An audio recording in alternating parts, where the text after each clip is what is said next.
Bonjour.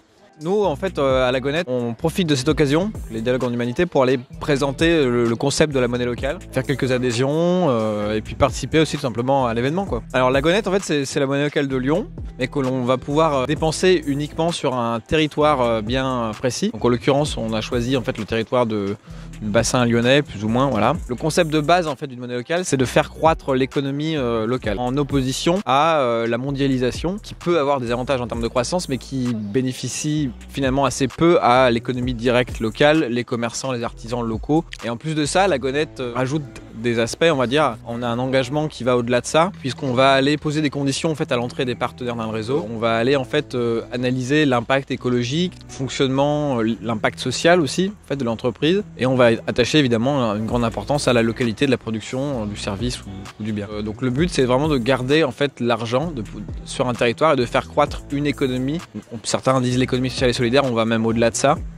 Mais c'est vraiment cette économie locale, quoi, chez les partenaires Gonette. Même si on a une majorité des partenaires qui vont représenter tout ce qui est épicerie, surtout restaurants, bars, etc. Maintenant, on va avoir beaucoup de services qui sont proposés en Gonette. Je pense à des fleuristes, je pense à des médecins, je pense à du prêt-à-porter ou même du conseil en management, de la formation, de la communication. Enfin, voilà. Vraiment, on peut aller même sur du B2B, ce genre de choses. Et, la seule condition, en fait, c'est d'être tout simplement adhérent en tant qu'utilisateur et que le commerçant lui-même soit adhérent. Il suffit de se rendre sur le site. Il y a une adhésion donc, qui est à prix libre. Il y a un prix indiqué voilà, qui tourne autour de 15 €. On donne ce qu'on veut, ce qu'on peut. Et puis tout simplement, après, on reçoit par mail une carte d'adhérent et on est adhérent de la Gonette, tout simplement. Vous pouvez tout à fait nous retrouver sur le site de la Gonette. Vous tapez la Gonette. Voilà, vous pouvez nous retrouver également sur les réseaux sociaux, sur Facebook, Twitter, Instagram. Voilà. Bah, merci à vous. Merci à vous. Aujourd'hui, nous sommes au parc de la Tête d'Or pour pratiquer le basket en fauteuil. Et nous, on joue, c'est notre club, c'est une association qui s'appelle CAPSA. C'est une association sportive où on pratique du basket en fauteuil, du rugby fauteuil et on pratique également sport adapté pour les personnes en situation de handicap mental, du tir à l'arc et de la natation. Aujourd'hui et pour le week-end, on propose aux personnes qui se baladent dans le parc de les mettre sur les fauteuils et de pouvoir faire un petit match, échanger avec eux sur le handicap, car c'est le corps de métier de notre association en fait, c'est qu'on fait de la prévention et on sensibilise les jeunes au départ et un petit peu tout le monde au handicap. Donc l'association CAPSA a été créée en 95. Moi, je suis arrivé en 98 et ça a été créé par un groupe d'amis, des personnes en situation de handicap et des personnes valides qui souhaitaient faire du sport ensemble. Mais à Paris, il n'y avait pas d'association, il n'y avait pas de club pour les accueillir. Ils ont décidé de monter leur propre structure. Et petit à petit, en faisant des matchs de démonstration, en faisant des interventions, on avait pas mal de questions. On s'est dit que peut-être on allait intervenir auprès des personnes et leur donner la possibilité de nous poser toutes les questions qui leur passent par la tête. Voilà, donc ça, c'est notre métier aujourd'hui. On intervient dans les écoles, dans les lycées, dans les collèges, en entreprise pour sensibiliser les personnes au handicap. Le message principal, c'est le message d'un des fondateurs. Lorsqu'on est une personne lambda, il ne faut pas se demander ce qu'on peut faire pour une personne handicapée, mais ce que la personne handicapée peut faire pour nous. Voilà la phrase.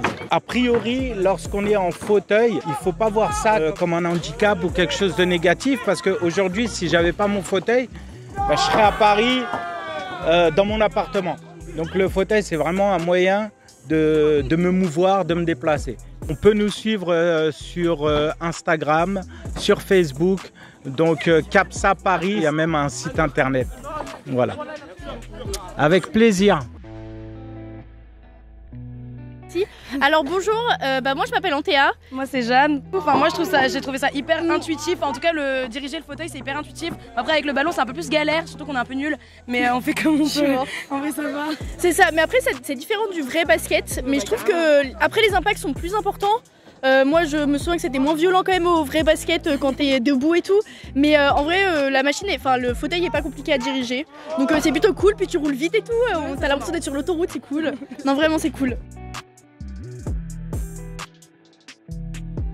Bonjour, Donc je m'appelle Alain Chevalier, je suis président d'une association qui s'appelle Apiflordev. Ça veut dire apiculture, flore et développement. Et voilà, donc c'est une association d'une petite centaine de membres qui intervient et qui propose des projets de développement par l'apiculture. Donc nous sommes des apiculteurs pour un bon nombre, mais pas seulement, avec d'autres compétences qui sont de notre association et qui participent au projet. Cette association donc, a été créée il y a une vingtaine d'années et l'apiculture était vraiment considérée comme une activité génératrice de revenus et aujourd'hui nous cochons beaucoup d'autres cases, c'est-à-dire que les apiculteurs que nous formons en Afrique essentiellement deviennent les premiers militants pour la conservation de la biodiversité, luttent contre le déboisement, participent à la création de pépinières pour reboiser des parcelles, pour offrir de la ressource mellifères aux abeilles. C'est dans cet esprit de sensibilisation à cette urgence à maintenir de la biodiversité et voilà donc c'est la raison de notre présence ici. Nos actions, un projet type, c'est la plupart du temps donc la formation. Puisque nos apiculteurs donc, sont des transmetteurs et les apiculteurs en général sont des transmetteurs de passion. Donc voilà, donc c'est de la formation. Et puis pour aller un peu plus loin, pour développer l'apiculture, quelquefois il faut monter des projets, rechercher des financements pour permettre à certaines personnes d'avoir un peu plus de ruches et de se construire, de quoi créer un peu d'activité. Apiflordev.org, c'est notre site. Donc on a un site qui permet effectivement de nous contacter, de nous aider et puis de prendre connaissance de beaucoup de nos projets en Afrique, un peu en Asie du Sud-Est, puisque nous sommes au Cambodge et au Laos.